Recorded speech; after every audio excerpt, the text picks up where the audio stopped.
The neck of a guitar is incredibly complicated, tricky, and a little bit freaky, especially when you're learning. I remember, in the first few years of learning guitar, just looking at all the frets and the strings on it and just thinking, how the am I going to figure this out? Which is why when I see lessons on, how to mix certain scales together, how to play this scale in one spot and another scale in the other, I feel like people are missing out on the opportunity to shrink the neck down a little bit and just focus on a smaller portion of it, 4 frets apart, for example. So in this lesson, we're going to talk about how you can mix the major and the minor pentatonic scale just within a span of 4 frets.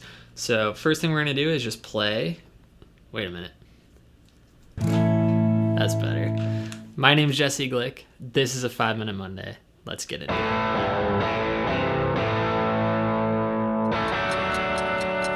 All right, so in this lesson, we're gonna mess around with the key of A, specifically a chord A7. So it's just an A bar chord where we're lifting up our pinky. So that makes an A7. So what we're gonna do is focus on the 2 pentatonic scales in the key of A that sit right under that chord.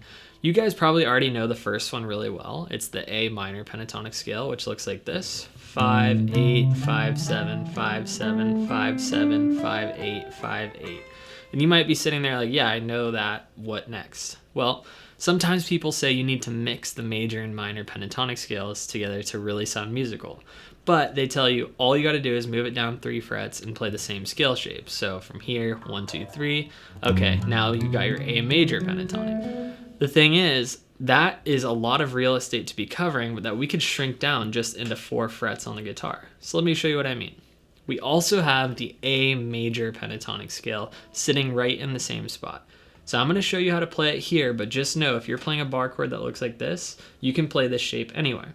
So we have 5, 7, 4, 7, 4, 7, 4, 6, 5, 7, 5, 7. So let me show you what it sounds like if I improvise with each of those scales over a loop. I'm going to start with the minor pentatonic.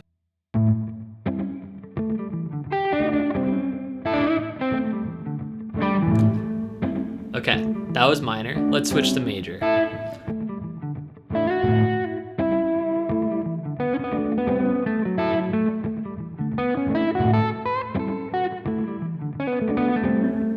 So, alone, both of those things sound really, really good. The A minor has that gritty, bluesy sound. The major is a little bit more happy and melodic. But the magic happens when we mix both of those together. So here's how we're going to do that. Instead of me saying, play this fret with this fret and this fret with this fret, I just want to show you something. If you were to mix every single note from both of those 2 scales together into one scale, it would look like this. It's going to be a lot of notes, but try this out. 5, 7, 8, 4, 5, 7, 4, 5, 7, 4, 5, 6, 7, 5, 7, 8, 5, 7, 8. Hey, how many times have people told you to just subscribe? I know it's crazy, but it's literally tell them to subscribe and move on. All right, he's right. Please subscribe if you can. Anyways, let's get back to it. So first things first, let's just listen to what it sounds like if I play all those notes in a row over the loop.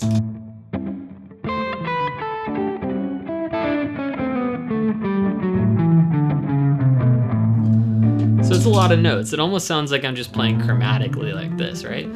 But if we start just messing around with this, sequence of notes and getting comfortable with where they are and what they look like on the neck while we're playing, your ear will naturally carry you to the notes that sound good. So once again, we're mixing this A minor pentatonic and this A major pentatonic into one continuous scale of notes.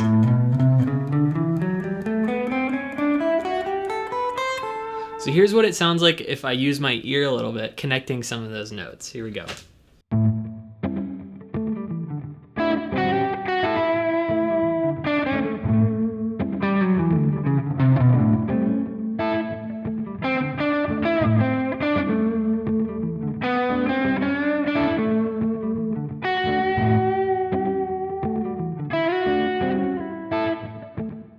So that was a mixture of all of the notes just in that spot.